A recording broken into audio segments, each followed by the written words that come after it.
Hello everyone, it is I, the Witch of Paint, also known as Daria. Welcome to this video. Today I decided to paint an Aquarius Fairy since it is their turn on the zodiac cycle at the moment here where I live.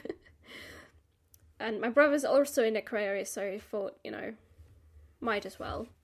Honestly, I still don't know the zodiac names off by heart, at least not the way that they are said in English.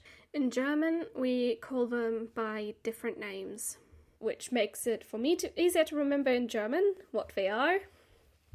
Like, for example, in German we call Aquarius Wassermann, or literally translated Waterman. Makes it easier to picture what the zodiac is, if you ask me. Either way, I looked up some references for this particular drawing, as like I did last time, and I also did, the thumbnail sketch and all that. And I found a few lists with what planet and symbols and all that to represent Aquarius. Didn't check if they were true, I just, thought, okay, that's neat, I'll just use that. And I'll incorporate it into the painting.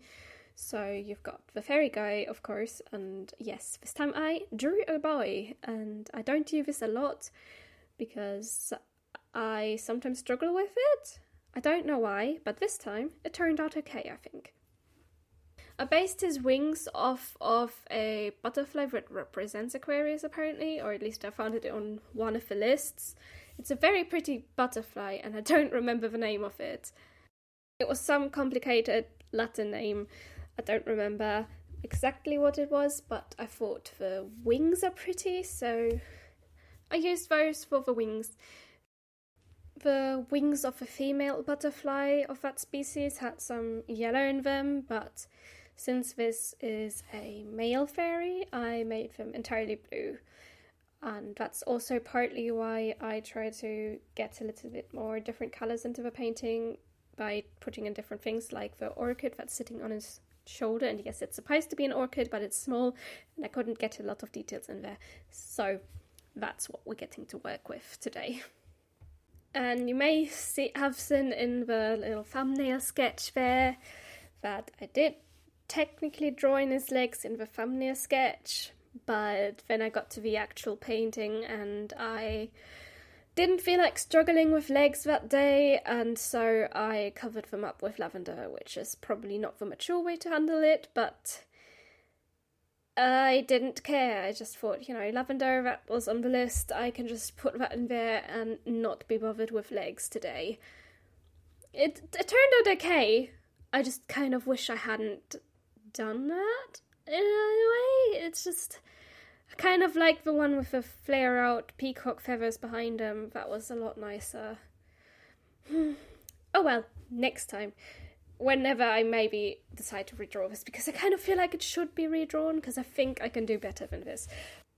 Then I also drew a big planet in the background, which I am glad I did that, because it looks absolutely amazing. The planet that it's supposed to be is Uranus, and I will just pronounce it the way that the Germans say it, because I'm not sure how you pronounce it in English. I'm not sure, and I'm not going to check now. But I do draw Uranus in the background there, and I think he looks very beautiful in the end. Technically, this does raise the question of where the fairy is. I'm not sure myself. I didn't think about that when I was drawing it. I just did it, and maybe, I don't know, they're on a spaceship or on one of Uranus's moons. That's possible, right? Anyway, let's talk about Aquarius itself, starting with, I guess, what Wikipedia says. I do look at other stuff, but Wikipedia was my starting point with this, because a lot of the other stuff was horoscopes, and I didn't really want to look at those for this one, so... But apparently Aquarius is the 11th sign in the zodiac cycle. Maybe I should have started with the first, but who cares about going in the right order? It appears from the 20th of January until the 18th of February, after which Pisces takes over in the zodiac cycle. Pisces is mine, hehe. The story of the person that represents Aquarius is messy. It's a story about Ganymede, and it's a Greek myth, and we all know how those can get. So a small trigger warning right here, and please bear in mind that nothing in this story is okay in any way, shape or form. Right then, let's get into this. Ganymede was, and the stories do not agree on anything here, he was either the son of Tros, who was king of Troy, or the son of Laomedon, or the son of Ilus, or the son of Erectonus, or Assaracus. Like I said, stories don't agree on anything here. The only thing they could agree on was that he was a beautiful young boy, and they don't specify his age exactly. I hope with young they mean somewhere in his 20s, and hopefully at some point he actually consented to any of this. He probably didn't. A lot of people assume he was just a teenager, but we're going to just bear in mind they just say young in the stories. They don't mention any particular age. But he was so beautiful that he got the attention from all the gods, especially the attention of Zeus. Poor guy. From what I've read, all the stories detail his abduction a little differently, and yes, he was abducted. Like I said, nothing in this story is okay. Some say it was all the gods that abducted him, others say that Zeus himself turned into an eagle and swooped him up and off to Mount Olympus, or other stories would say that Zeus just sent an eagle to abduct him. Either way, questionable.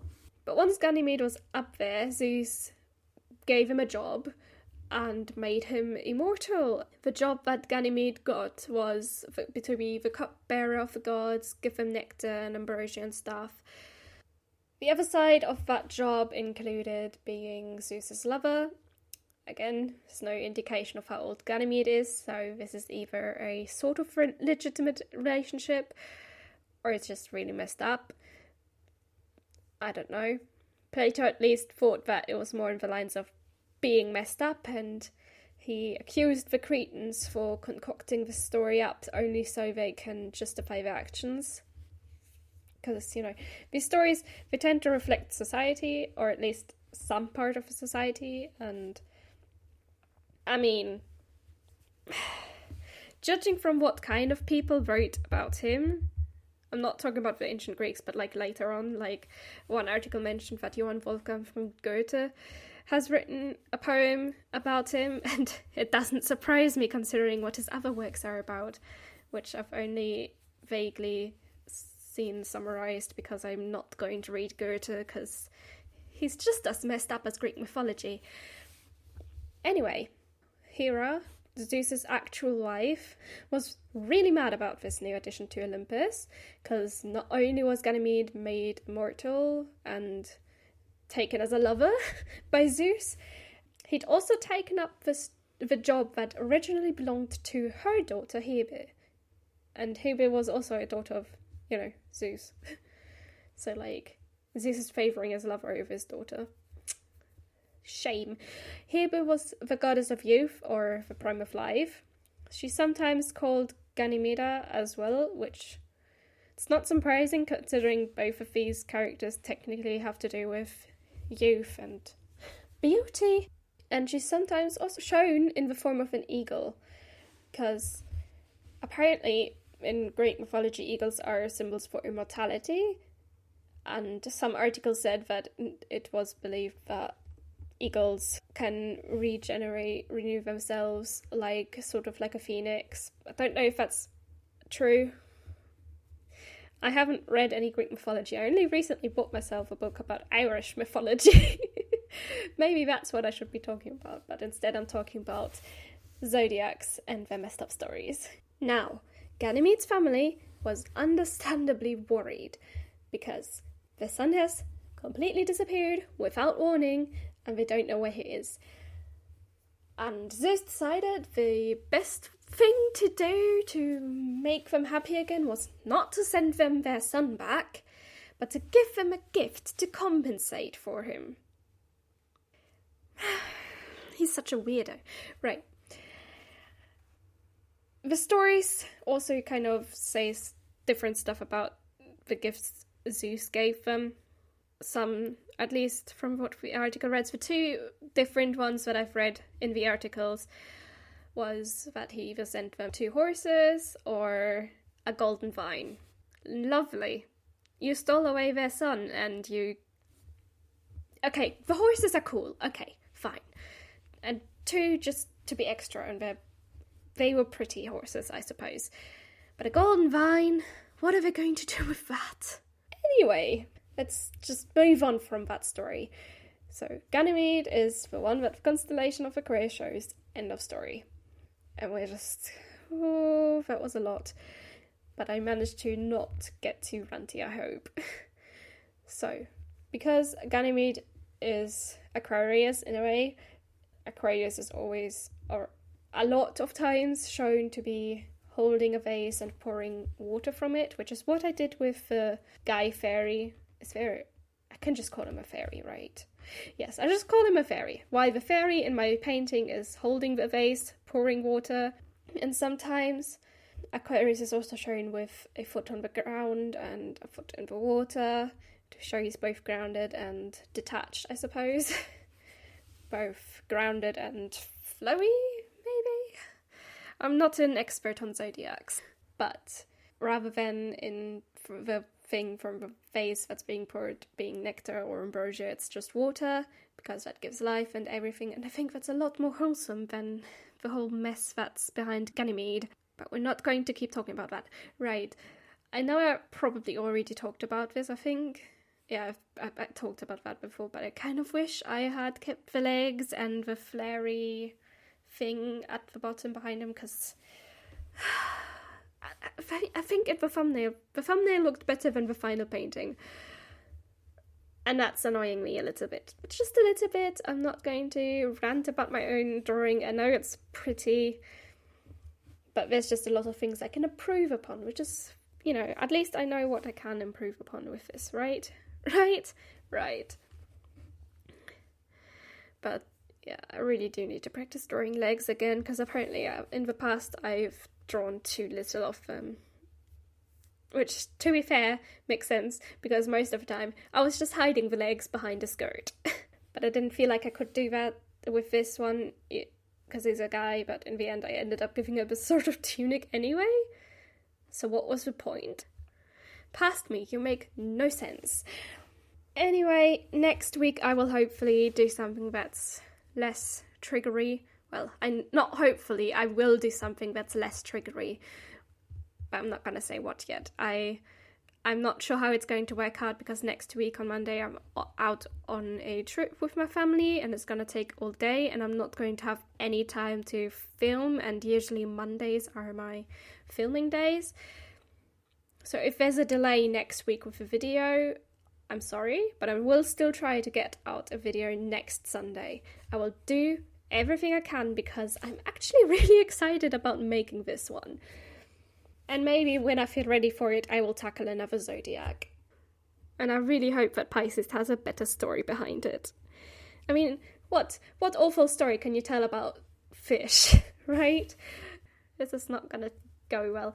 Anyway, right, and we're starting to get towards the end of the video now. It's not much to say. I had a few issues with the tape on the sides, which might just be why I partly didn't have as much fun with this one as I did with the others, even though the tape was pretty much acting the same, but this was a lot more annoying because I wanted a smooth kind of edge to that painting, but didn't work out, and then I forgot at the end to draw the peacock feathers, and I had just turned off the camera and I was going to call it a day, and then I noticed that the peacock feather eyes were not painted yet, so I turned the camera back on and really quickly did all that.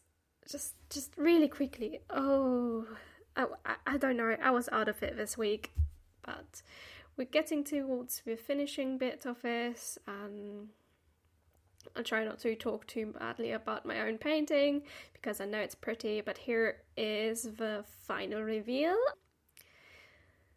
Like I said, I'm only sort of happy with this. I wish I had done a lot of things differently, but overall it is a pretty painting. I just need to stop talking so badly about my own painting. Really do need to stop. But anyway, I hope you enjoyed regardless.